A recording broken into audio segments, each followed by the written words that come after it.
You may have seen the Galleon debut video, and in that one I promised to make a how to run video.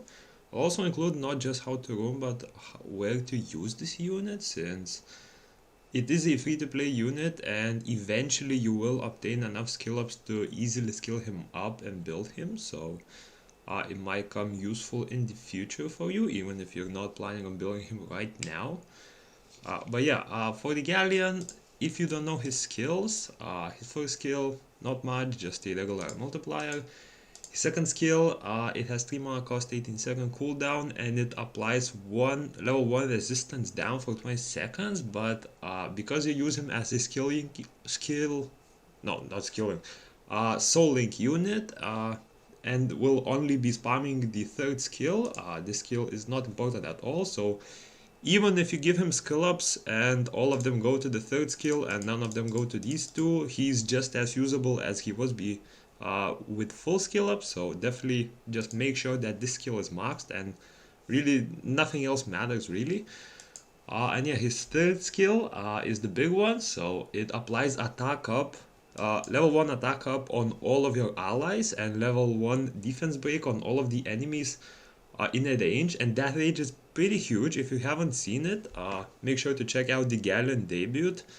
I've made like probably a few days ago, maybe a week ago. I'll also link it in the description if you haven't seen. It's more sort of a PvP gameplay video rather than just discussing strategies, so you might be interested in that. But yeah, as for where to use Galleon, I found that first of all, because of the skills that the Summoners has, he will be mostly useful for Cleaves, and not as great of a use for Orbius and Kinas. That's mostly because he's really useful for two things. So he needs, or rather he's useful for applying attack up on all of the allies and defense break on the enemies.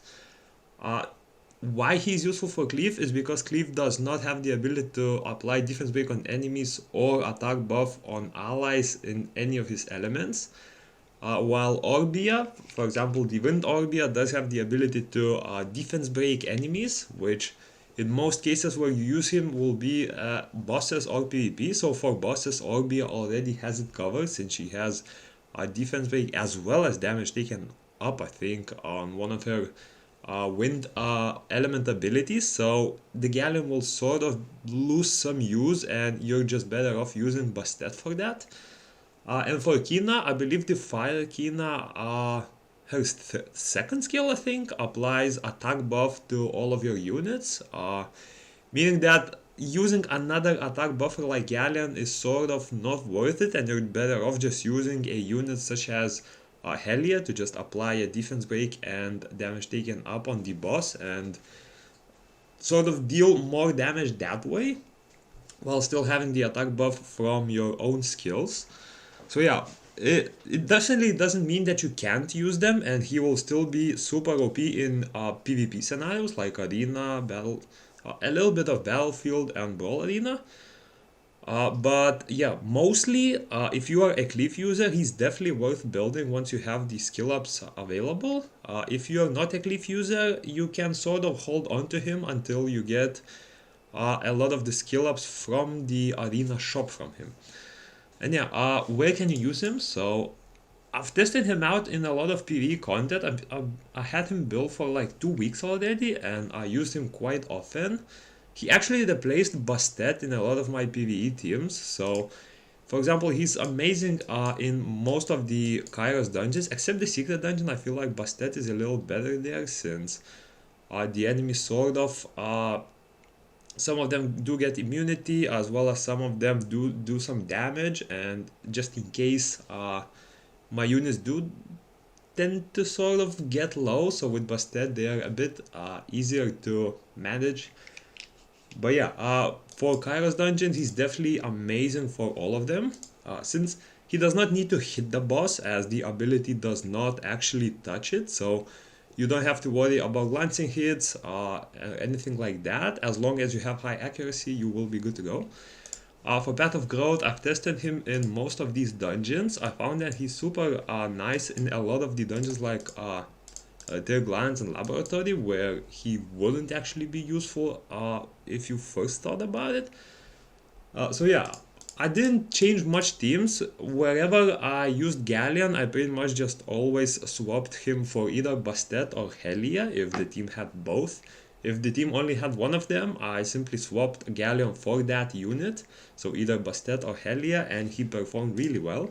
In a lot of dungeons, he actually, when swapping a Galleon with, or rather Bastet or Helia with Galleon, they performed way better than the Bastet or Helia variations, so I definitely really like that.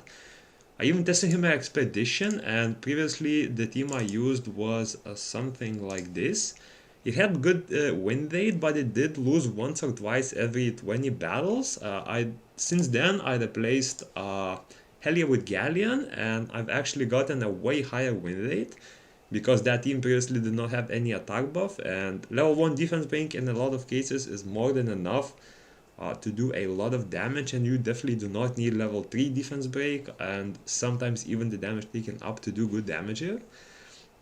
So yeah, this definitely shot my win rate a lot. I think I'm failing like sometimes I won't fail at all in like 40 runs. Sometimes I will fail once, depending on the RNG, of course, since Cleave does like to target random spiders sometimes. I haven't tested him in these much. Well, Winarachne is the same one, but I'm not sure how they perform there. But since they occur really rarely, I didn't really focus on testing him there. For the party dungeons, this is where he no longer becomes useful. He's simply not good for party dungeons, perhaps in the Foggy Prison, but for these, since you're hitting a single unit, in a lot of cases, either your ally will bring a Helia, which, since you only need to defense break one unit, single target defense breaks will do just fine. So in a lot of cases, your allies will bring something like a Helia, a Wind Orb, maybe an Annabelle, and you will have that defense break already, so it's better off just going with a Bastet in those cases. So I wouldn't say use Galleon for elite raids. Foggy Prison is sort of okay since there are two enemies and it will allow you to defense break both of them, but from what I've tested, Galleon is not too good there. For Rupture, well, I tested both, now we only have one per day. He was decent in both of them, but if you're looking to auto the Distorted Ruins, the one that's not available right now, Bastet I found has a higher success rate since Galleon does not have any shield of sorts, and if you do not bring any heals, you will struggle a bit, but if you do not struggle with heals at all and you play something like Ekina, he will be actually pretty useful in dealing with the enemies faster. Seal, of course, will not touch him since he does not have any dots. And yeah, for the arena, I really liked him in Challenge Arena and Brawl Arena, and you can check the video of the Galleon debut if you haven't seen it yet, where I used him in Real-Time Arena. He was really amazing, and he's amazing with teams where you just go all in and try to nuke them in a few seconds, since his defense breakers only cost 3 mana, and a lot of protective abilities usually cost 4 mana, so you have that a few second window to nuke your enemy units, and he's super amazing at that, especially since there are no will runes, so there is no chance to protect against that defense break on a low mana cost. And yeah, now jumping into the builds, I found that I simply didn't try to focus too much on his build because the good thing about Galleon is he only needs one stat, and the one that is maxed right here is the accuracy. Because you're not using him to do damage, you're not using him to tank anything, whatever runes you use will work just fine, and he's very flexible on it. I didn't even really make a specific set for him. I just took my Helia runes, since Helia also, pretty much like Galleon, only needs one stat, and it's accuracy, and it's the most important part is to just land the third skill that he has, and you're pretty much good to go. I did opt out to go a little tanky since I feel like he is in a soldering slot, so he will not be using his second skill much and mostly just spam third skill. So any hits he does will really just be some basic attacks, and I don't think it's worth using a damage set just for the basic attacks. better to use him as a sort of a healer, and he's also a what's it called? Is it the warrior or the knight type? Let me see. Here he's a knight type, so he basically will be in the front line, and if you are playing something like Orbia or Kina, he can act as a tank in your front line, so definitely try to focus on more of a tankier stats rather than damage, I feel. But yeah, main important thing, make sure accuracy is there. Uh, you can go for some HP, defense, resistance, evasion stats for that tankiness to make sure that your team survives a little bit longer. And yeah, for the runes, as I said, since he only needs those specific stats like accuracy most importantly, and the rest like defense, HP, resistance, evasions are good to have. So the rune sets you use don't matter at all. The best ones are of course focus if you cannot get a 100% accuracy from substats. If you can go for stuff like Energy Guard.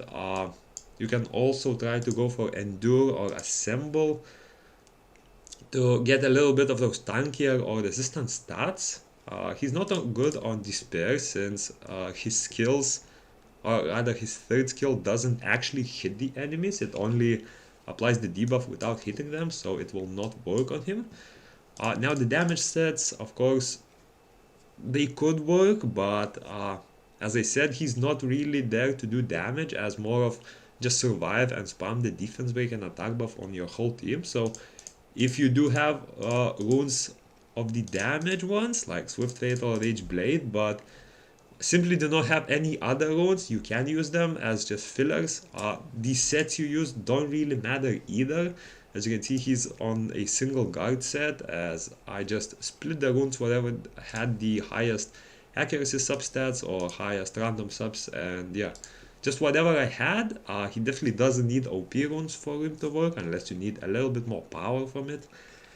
But yeah, I try to keep this a little quicker since there isn't too much to strategize with his builds, as you only pretty much need one stat and build him a little bit tankier. And yeah, hope you enjoyed, and see you in the next one.